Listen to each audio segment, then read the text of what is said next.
Hi, my name is Rod Khleif, and I'm the host of the Lifetime Cash Flow Through Real Estate Investing podcast. And every week I interview multifamily rock stars, and we talk about how they've built incredible wealth for themselves and their families through multifamily properties. So hit the like and subscribe buttons to get notified every Monday when a new episode comes out. Let's get to it.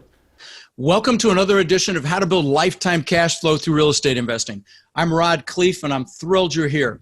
And I'm delighted to have my friend Tom Wheelwright back on the show today. Now, Tom is a CPA and he's CEO of a company called Wealthability. And what they do is they help people save money on taxes or avoid taxes altogether. Now, he also spends a lot of time traveling around the planet with Robert Kiyosaki as one of the Rich Dad advisors.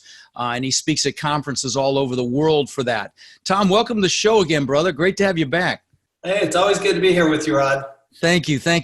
So listen, why don't you take a moment for those that didn't hear the previous interview with me to just talk about who you are and what you're up to, a little bit of background, if you don't mind, a little backstory. Yeah, happy to. So grew up in Salt Lake City, Utah, heart of Mormonism. So I naturally, when I was a young man, spent 2 years as a missionary, and I was a missionary in Paris. So I was teaching Mormonism to Catholics in French in Paris. So riding your bike around with the suit and tie on the whole absolutely. Gig. I did the whole thing, except in Paris we ride the metro, right? Okay. We don't ride bikes too much, but I did learn all about rejection. Right off the bat. I mean, I think that's the big lesson. And staying on mission. I think the other thing is that you really learn about staying on mission when you are a missionary. It's volunteer, it's your own money, it's your own time, and you've got a whole lot of rules. So, getting that whole mission focus, it's almost like being in the Marine Corps, only instead of shooting people, you're trying to convert them to, a church. In any case, so I spent 2 years there. Then I came home, got my undergraduate at the University of Utah in accounting, and went to the University of Texas for my master's of tax degree. Spent 7 years with Ernst & Young, one of the largest CPA firms in the world. In fact, I was there the last time we had major tax reform, 1986. So I watched the whole process at that time. This process was very different, obviously. And then subsequent to that, I spent 4 years as the in-house tax advisor for a Fortune 500 company. And then I started my own firm. And I started it from scratch. I had 2 clients and beat the streets. And after 9 months, had doubled my business. So I was at 4. And couldn't live on that. So I bought a practice.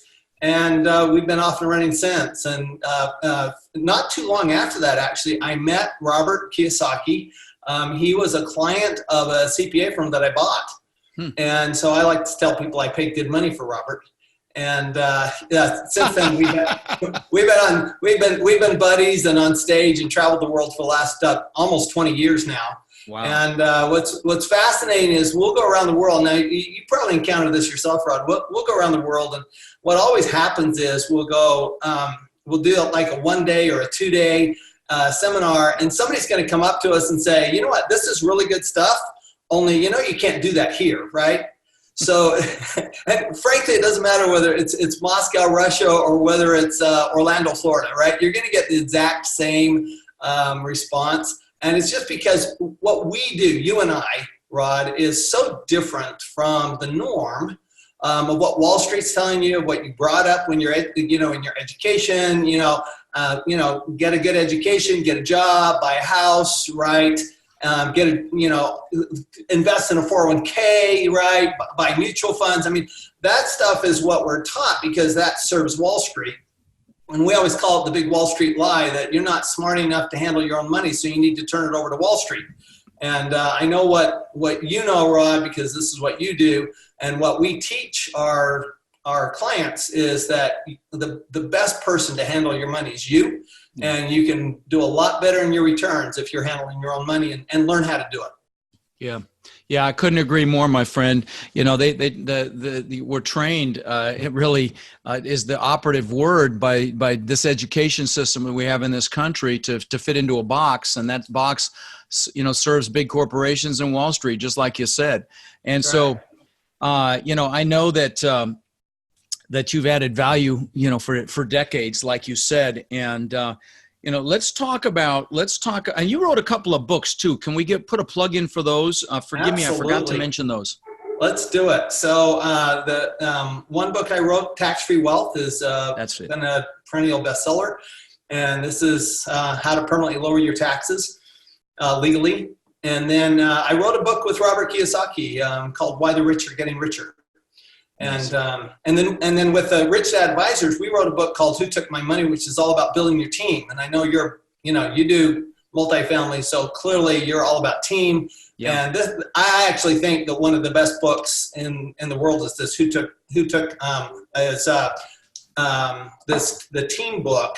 More important. It's Who Took My Money, or what is it again? It's More Important Than Money. Who Took My Money is a really old book. Got it. More Important Than Money. Robert. More important than money, and it's really from every single advisor, including and Robert Kiyosaki and Kim Kiyosaki, and it's all about how to build your team and who should be on your team. And I think team really is more important than money. As we were talking earlier, how do you get things done? Well, you have a team, right? Yeah. And the better the team and the bigger the team, the more successful you're going to be.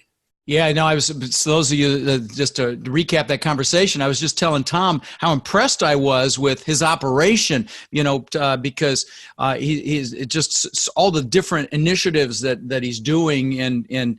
And so I was just congratulating him how impressive that was, because I love seeing that. And he said it's just having a great team. So that just to pre-frame what Tom just was alluding to. Well, so let's talk about taxes. Okay, so, there's no greater vehicle on the planet, at least in the United States, for minimizing and eliminating taxes than real estate. So let's dig into there where you are an expert. And so I guess let's start with this bonus depreciation conversation, and of course cost segregation. We've talked about cost seg on this show before, but let's go there first, if you don't mind. No, absolutely. So we're unusual in the U.S. In two respects. One is that we actually depreciate used real estate. Okay, so we get a depreciation deduction, which is just a portion of the purchase price, and we get that every single year, even if we bought it used. Most countries, it's only if you build it new, and you only get depreciation once. We get it over and over and over again. So it's a terrific. It's a beautiful incentive. Terrific incentive to be invested in real estate. Now, it's interesting because you don't get this benefit if it's your own home. You only get it if you build housing for other people. So, the more generous you are, then, the more tax benefits you get. It's the way that works. So that's depreciation in the first place. But what we also get since 2017 is we get this new bonus depreciation, and it applies again to both new and used property. We've actually had bonus depreciation for many, many years. It only applied, it didn't apply to real estate, and B, it only applied to new property. So the big change in 2017 is it applies to real estate and it applies to used real estate. And the amazing thing is, if you look at the numbers, of course, that's what, my network and I do all day is look at numbers. What you find is that let's say that you're invested in a multi-housing deal, okay, and you put down $100,000 into that deal, but then the developer is going to go out and they're going to borrow money. So let's say it's a 75% loan to value, right? So $3 of borrowing to $1 of equity. What you're going to end up with is an initial tax deduction of somewhere between $80,000 and $100,000 for putting in $100,000. So it's actually, you can actually end up, and I've actually seen this, where you can actually end up with a bigger deduction than your initial investment. Wow. Depending on how good the cost segregation is, depending on, what type of property is and so forth. But I'll tell you what, the tax benefit there, literally consider almost a dollar for dollar deduction. So in that very first year, where typically most real estate developers, you're improving the property, you're getting it ready, you're going to have you're thinking, you see, a 6 or 7%, preferred return, or 8% preferred return. And that's really what you're expecting that first year. But consider that first year from a tax standpoint, you might end up with a 40% return. So the tax benefits actually exceed the other financial benefits in many cases on real estate now because of the bonus depreciation. No kidding. It's that substantial. Like you could say from a 7 pref to a 40% return based on the tax benefits based on your personal situation, I would guess then. Well, yeah. I mean, if you're in a 40% tax bracket between federal and state, which most accredited investors are going to be in that tax bracket, right? So if you're in a 40% tax bracket and you put in $100,000, you get $40,000 off your tax bill right away. So it's really like the government's investing $40,000 in the deal, and you're investing $60,000 in the deal.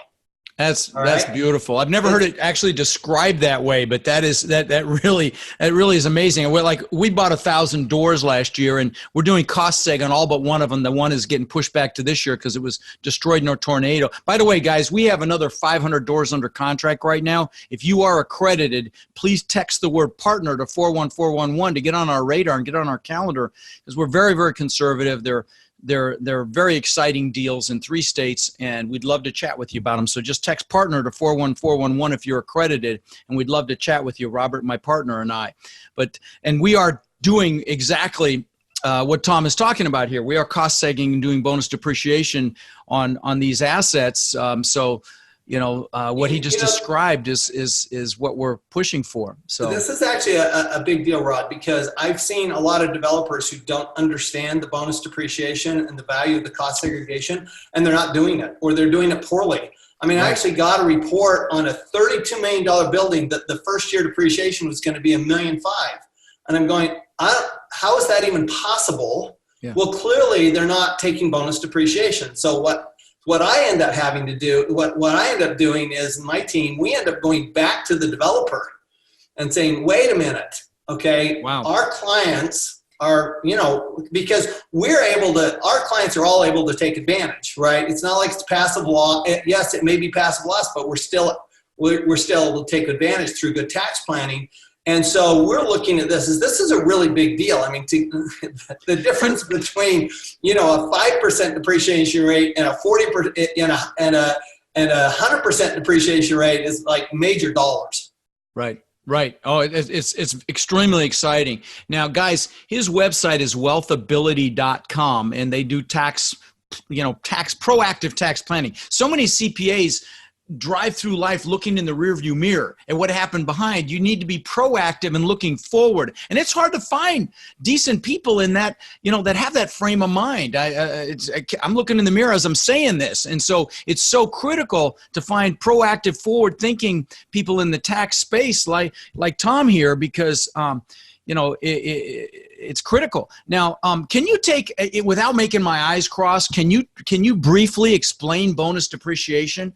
I can make it really simple. Okay, I make it really simple. So think about this: when you buy a property, you're really buying you're buying 4 assets. You're buying the land, which doesn't wear out, so you don't get depreciation. You're buying the building, which wears out over a very long period of time. And in residential case, the IRS says it wears out over 27 and a half years. Commercial, 39 years. And there's no bonus depreciation on buildings. Okay, there's just regular depreciation. And then there's 2 other things though that you buy. Typically you buy land improvements, and I'm looking at your backyard there, and you got all these palm trees, and you got all this great landscaping, and you've got all these things outside that are improvements to the land. Well, those are called land improvements, and you get basically the regular rules are 15 years. You depreciate those over 15 years. Okay, and then you buy everything that's inside the building. So you buy all of the window coverings and the cabinetry and the flooring and the fixtures. You buy all of that kind of stuff when you're buying that property. Well, what a cost segregation does is actually breaks out your purchase between those 4 categories. Now, what bonus depreciation does is they say instead of depreciating the land improvements over 15 years and the contents over 5 years, you get to depreciate the land improvements and the contents immediately.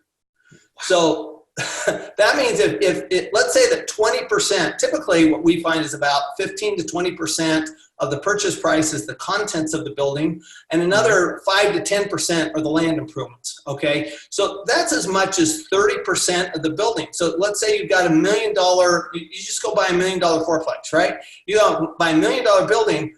30% of that, as much as 30% of that might be deductible the first year. So that's $300,000. You may only have to put $200,000 down to get that $1 million building, and yet you're getting as much as a $300,000 deduction. That's how bonus depreciation works. That is beautiful. That is beautiful. Thank you for that.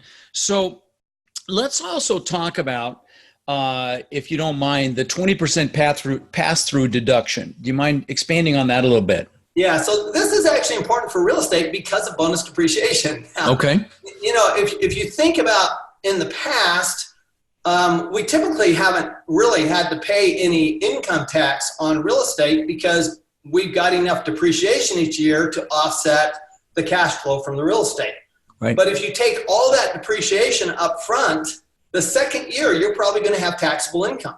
Right. Well, this actually works with this new 20% deduction. So basically what the 20% deduction was kind of a nod to the small business and the real estate investor, because big businesses were getting their taxes reduced from 35% to 21%. Okay, that's the corporate tax rate reduction that you've all heard about. So this 20% deduction just says, well, look, remember, income from a pass-through entity like a partnership, which is what you guys do. You are taxed as a partnership or an S corporation. If you're a regular business, you're probably an S corporation. That is, you're only taxed on 80% of that.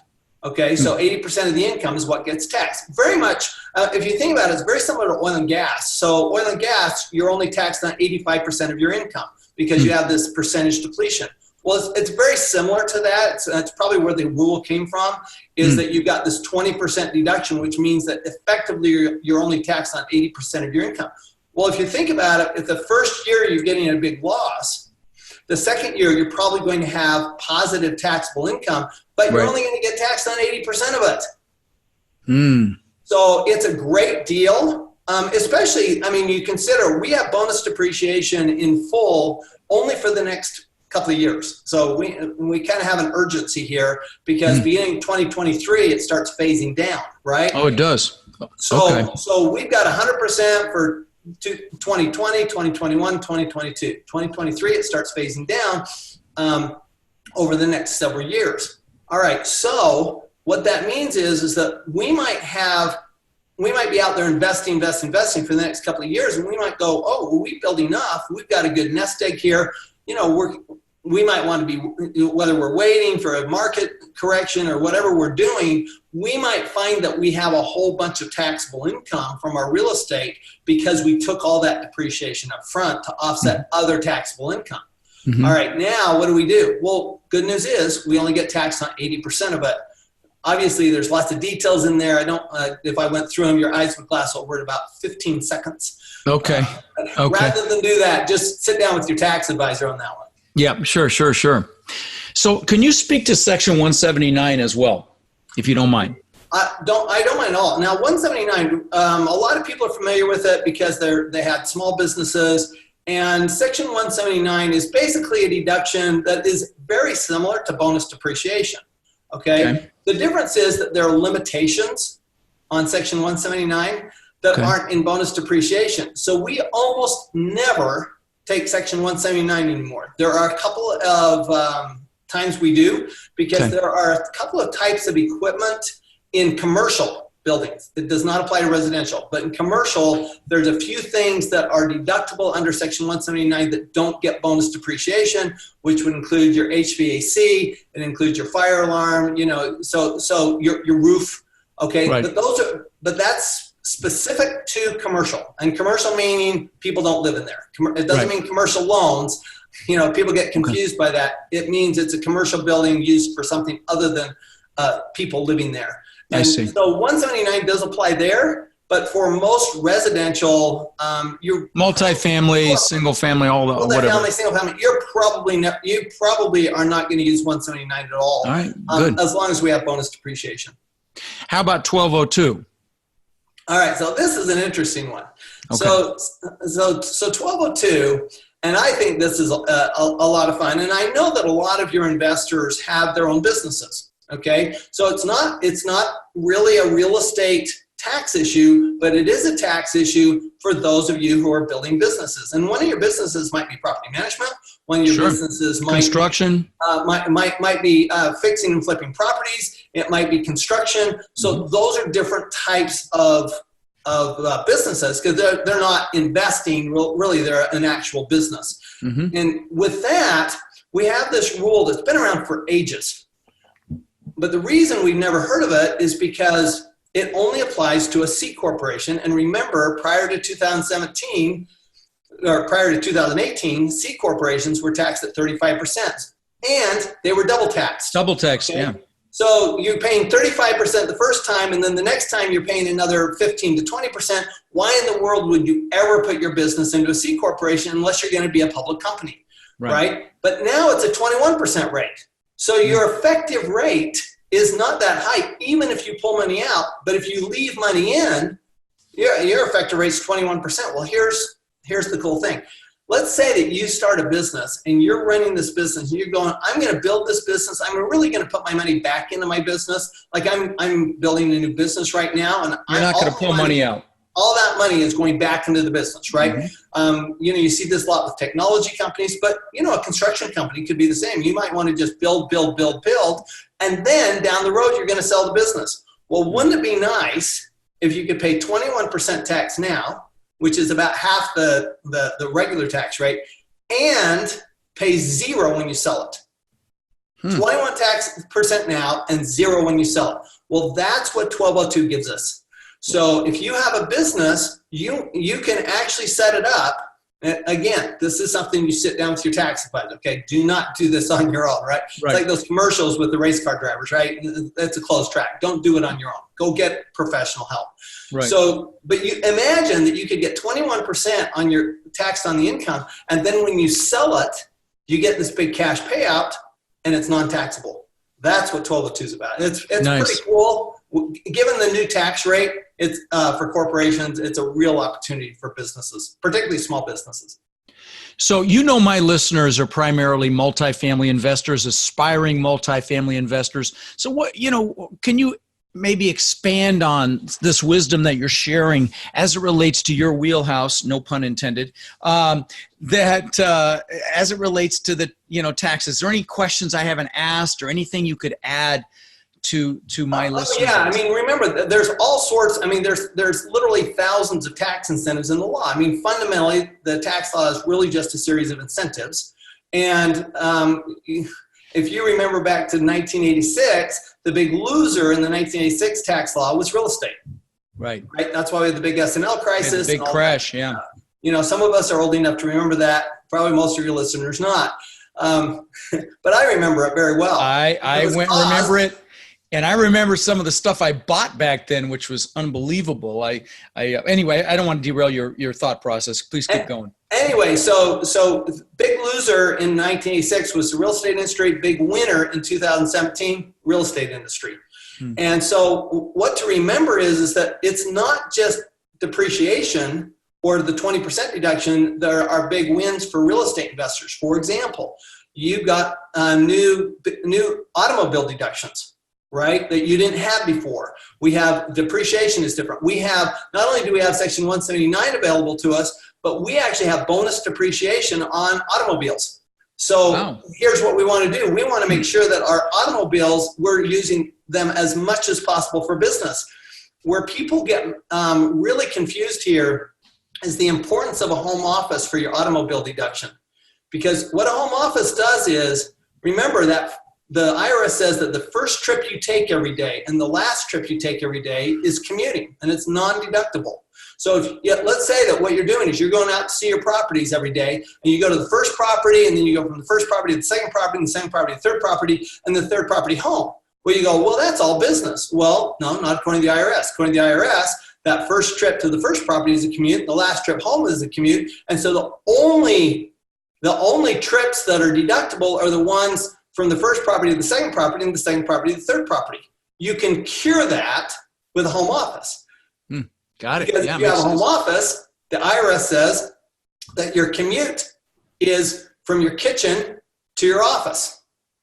And so that 30 feet is your commute. And that means that that first trip of the day and the last trip of the day are going to be business expense. So I've actually seen people, Rod, go from 50% of their business, their car being deductible to 100%.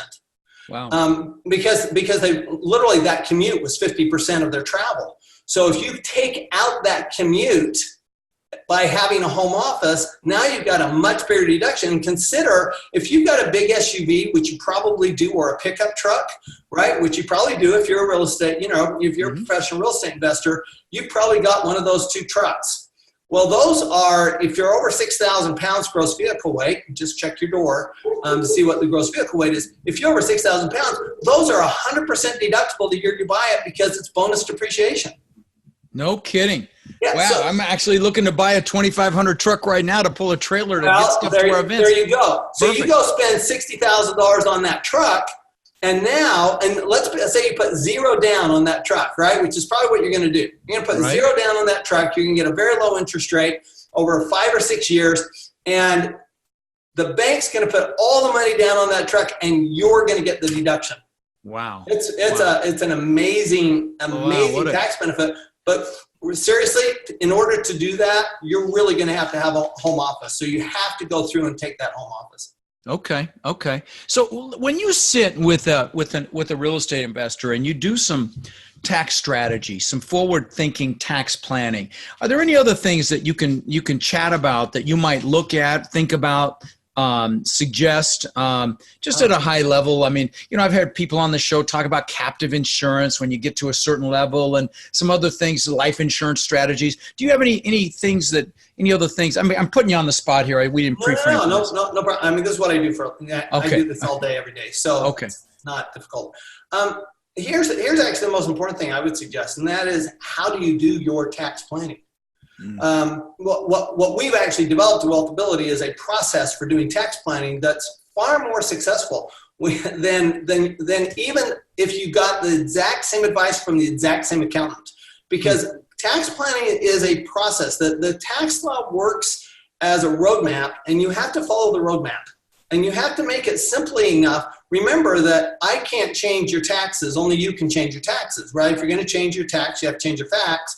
I can't change your facts. I can only tell you what facts to change, right? It's like if you go to a doctor, the doctor can't take the medicine for you. You have to take the medicine. You have to go get the medicine. You have to take the medicine. You have to make sure you're doing that. The same thing is true with taxes. I can diagnose it, but I can't do it. So it's very important that you sit down with your accountant and your tax advisor, and you actually look at not just what's going on now, but what your plans are for the future, and even what your plans are for your legacy.